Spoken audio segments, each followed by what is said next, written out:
It's been a while, but I thought I'd look back over my year of 2020, even if it's just for myself. It was the year of the mask. January.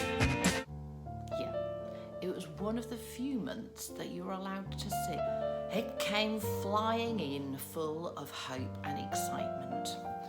We had booked our first theatre visit to see Soho Cinders and our first get-together with long-standing friends. We were missing Son, who had been on a cruise ship for the past 7 months, but we're looking forward to see him in February. February was holiday month. We were getting holiday ready when I became ill. First of all, I had a cough and a cold and was a bit run down, but then as it went on, I got a fever and I was struggling to breathe. Husband put me in bedroom isolation as he was so concerned about going on the cruise, and I did go to the doctor, who said my lung capacity was down and put me on antibiotics. He thought perhaps I'd had flu, but to this day I do sometimes wonder, did I have COVID back then or not? Who knows? As the antibiotics finished, we went on our cruise. The cruise was the highlight of our year, and there are already 3 videos of it, so I won't go into it a lot. But probably the best things was the swimming with dolphins. That's something I've always wanted to do. And the lovely places we went to visit, so Coco Cay and up the Empire State Building, and of course watching our son perform in We Will Rock You and The Gift. By February, we were excited to have sold 70% of our tickets for Shrek in May. Never before had we sold so many tickets at that point, so early on, and the show was looking amazing. March was lockdown month and the world was turned upside down. I went to work, but everyone else didn't. Husband's work dried up, and eldest son, who travelled to London, started working from his bedroom. We were allowed to go for walks and stay in each other's company, and we could appreciate nature, but nothing else. Tesco slots were full, and you couldn't get toilet rolls and flour, but you know, you just had to learn to live with it. The man who I'm married to, who once only wore black and very subdued colours, and who has in his old age turned to colour, pattern, and is now quite flamboyant, had a very subdued birthday.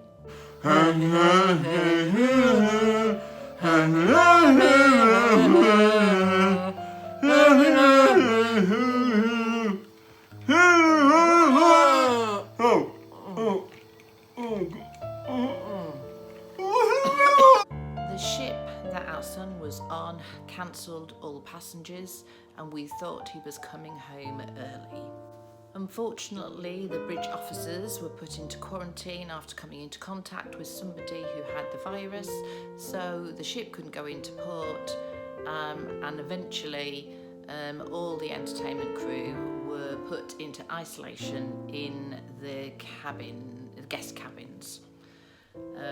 Which meant that Son, who was getting a bit frustrated at not knowing what was going on, was not a happy chappy. The Musical Society turned to Zoom chats. My severely handicapped sister broke her hip, no one knows quite how, and was taken into hospital, obviously at a time when one wouldn't want her to be in hospital because she is so vulnerable, and she had to have a hip replacement which did not go according to plan, and to be fair, her health since then has not been great. At school the chicks arrived, so some spring normality. April, and I wrote a children's book. Son eventually arrived home early in April with his masks, and husband had to go and meet him suitably dressed. We were very relieved to get him back, and my garden was very happy to have some TLC. We clapped for the NHS, and my husband animated my little story about an owl during lockdown. Easter Day was very different because we couldn't spend it with family, so I persuaded my sons, I'm sure they weren't thrilled, to come for a socially distanced walk. I enjoyed watching musicals online, and particularly liked Flowers for Mrs. Harris. May. Well, we had a cancelled wedding, there was no annual May fair, and Shrek, despite being almost sold out, has been cancelled for the foreseeable future. We had a virtual VE Day sing-song and a street party where we sort of sat on one side of the road and everyone else sat on the other side of the road. June. We managed to visit some beautiful poppy fields. I have got a video so you can watch that, but it was very sad because shortly after we visited it they were shut to the public because of the huge crowds and people not following rules. I got closer to 60 and I do feel probably that the past 2 years have aged me bodily and facially. But you just have to get on with it, don't you? Our gig on the Green, my favourite weekend of the year, was cancelled. And as well as the gig on the Green being cancelled, our college reunion was cancelled, where we all get together normally. But Son did manage finally to go and meet some friends, and he recorded a lovely little song in the park. Sometimes I think music just sort of lifts your soul. No one deserves to be forgotten. No one deserves to fade away. Even if you've always been that belly in the background kind of guy. Even if you're somebody who can't escape the feeling that the world's passed you by. If you never get around to doing some remarkable thing, that doesn't mean that you're not worth remembering. Think of the people who need to know. They need to know. So you need to show them. No one deserves to be forgotten. No one deserves to fade away. No one should flicker out or have any doubt that it matters that they are here. No one deserves to disappear,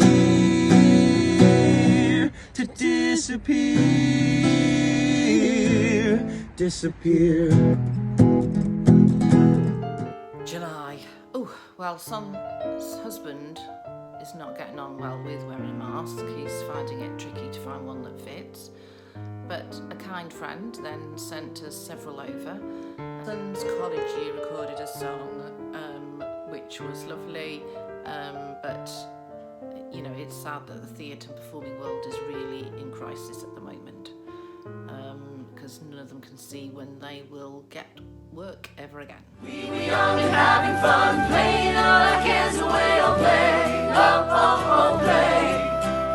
The world is so mysterious and wild when you start to see it through the eyes of a child. Oh, here we go, down to the bottom we go. Hey, we gotta down it, no, oh, hey, ho. Here we go, down to the bottom we go. Hey, we gotta down it. My dad, meanwhile, has used his 80s to start writing about something that's a hobby and has had some articles published in Steam Days. Drum roll, it's August. I got to finally see my family. after 2 weeks at home, making sure that I was well and truly COVID safe. It was lovely to spend time with them because they live near the sea, so that was nice. I met my brother's new dog. We celebrated our 30th wedding anniversary at a pub, and we also spent time in the garden, and we grew this year the tallest sunflower, well, certainly that I've grown. We found a baby magpie in the garden, so my son decided to nurse it in a cat carrier and see what happened. And eventually, after he'd had it about a week, it just took off, and we'll never know whether it survived or not. Yes, it's your cat carrier. Yes, remember this cat because she is very naughty. Life started to feel like some normality was coming back, so we managed a cream tea and an afternoon drink of Prosecco locally, and we visited the little village of Cher where the holiday was filmed. I think there's a video of that. We also visited my husband's family down in Wiltshire, so we did like a pit stop tour of visiting them all, not knowing what was going to go around the corner. And earlier in the month, my husband's family managed to come up and visit us too. At the end of the month, hurrah, youngest son applied to the pub where he used to work before he went on the cruise ship, and he got a job. September, I moved to a new year group at school, and life got very busy. I became an all work and no play, rather dull person, and just out of need really, and really had little time for anything else. I did manage another afternoon watching the sun go down. It was son's birthday, and look what naughty Pepsi did. Pepsi, what have you done? Oh my God. Oh, Jesus Christ. This thing of paint had been left at the top of the stairs, and Pepsi has knocked it over. Oh shit. Oh my God.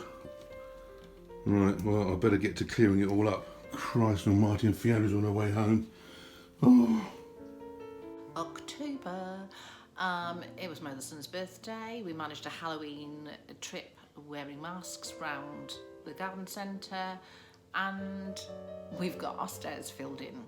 November, and Southampton Football Club happen to be at the top of the Premier Division for a very short time, but my household are very happy. December.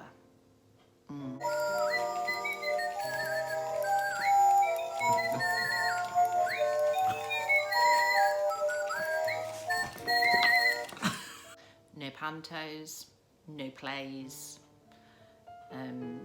nothing Christmassy at all. We did manage a Christmas song. We have to do virtual lessons for children isolating. Our Kew Garden Christmas lights were cancelled. But my eldest son did manage to get 3 weeks performing in Dubai. So that was a little bit of light at the end of the year. I managed a socially distanced pub meal with my friend. I sat at a table for one, she sat at another table for one. Because son was working at the pub, we did our first Christmas day at the pub. First Christmas day at the pub, first Christmas day not spending it with family. Son is now on furlough, and we just have to hope that the vaccine will be the answer. Keep well and keep safe. And happy 2021. She wasn't quite happy. Say happy 2021, Pepsi. Look at you.